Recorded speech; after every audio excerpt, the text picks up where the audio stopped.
আলহামদুলিল্লাহ ওয়াসসালাতু ওয়াসসালামু আলা রাসূলিল্লাহ ওয়া আলা আলিহি ওয়া আসহাবিহি ওয়া মান ওয়ালাহু আম্মা বা'দ।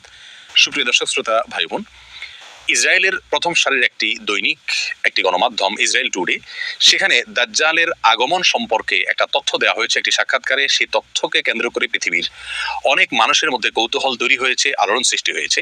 সেই সাক্ষাৎকারটা দিয়েছেন একজন ইহুদি ধর্ম পণ্ডিত বা রাব্বি।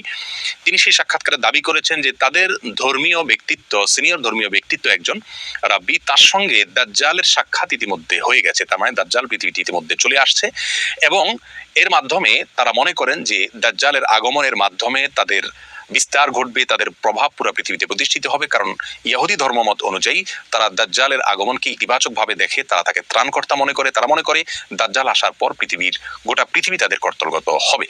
এবং এই ঘটনার প্রেক্ষিতে তারা ইসরায়েলের বাইরে সফর করছেন না, সবাই ইসরায়েলের ভিতরে অবস্থান করছেন। বিশেষ করে তাদের ধর্মীয় ব্যক্তিত্বরা ইসরায়েলের বাইরে কেউ যাচ্ছেন না, কারণ তারা মনে করেন তাদের ধর্মবিশ্বাস হলো দাজ্জাল আগমন করার পর পৃথিবীতে একটা ব্যাপক অস্থিরতা দেখা দিবে এবং সেই অস্থিরতায় পুরো পৃথিবীতে যে বিপর্যয় দেখা দিবে, যে ক্ষয়ক্ষতি হবে, সেটা পৃথিবীতে কোনো যুদ্ধেও এত ক্ষয়ক্ষতি হয় না। এবং অনেকটা বর্তমান করোনা পরিস্থিতির যে বিপর্যয় দেখা দিচ্ছে পৃথিবীতে, তারা সেটাকে সেই দাজ্জাল আসার পরবর্তী তাদের ধর্মীয় দৃষ্টিকোণ থেকে যে বিপর্যয় হওয়ার কথা সেটা বলে তারা ব্যাখ্যা করছে। ইসলাম আসলে এ ব্যাপারে কি বলে? একজন মুসলিম হিসেবে আমাদের বিশ্বাস কি হওয়া উচিত? দাজ্জাল কি আসলে চলে এসছে, বা এই সময় দাজ্জাল চলে আসার কথা কিনা? আমরা তাদের এই সাক্ষাৎকার বা তাদের সংবাদকে বা তাদের এই দাবিকে বিশ্বাস করবো কিনা বা কিভাবে ব্যাখ্যা করবো, এ বিষয়ে আমরা সংক্ষেপে কিছু কথা বলবো। মা তৌফিক ইল্লা বিল্লাহ। প্রিয় দর্শক, কিয়ামত নিকটবর্তী হয়ে গেছে।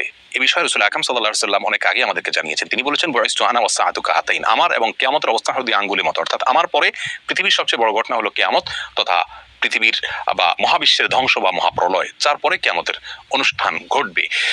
আর কিয়ামত কবে হবে বা মহাপ্রলয় কবে হবে তার দিনক্ষণ তিনি না বললেও নবী আলাইহিস সালাম আমাদেরকে অনেকগুলো পূর্বাভাস বা আলামতের কথা বলেছেন। সেই আলামতগুলো দুই ধরনের, কিছু আছে ছোট আলামত, কিছু আছে বড় আলামত।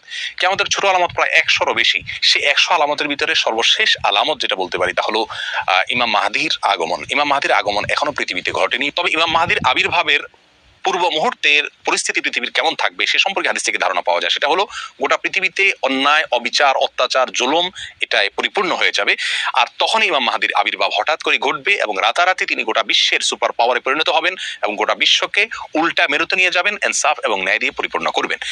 এরপরে কিয়ামতের বড় আলামতগুলো দেখা দিবে, যে সম্পর্কে সহিহ মুসলিমের হাদিসে নবী আলাইহিস সালাম বলেছেন কিয়ামত ঘটবে না 10টি আলামত আসা ছাড়া। সেগুলোকে উলামায়ে কেরাম, ইসলামের বড় বড় পণ্ডিতগণ, ইমামগণ কিয়ামতের বড় এবং বৃহৎ আলামত হিসাবে চিহ্নিত করেছেন।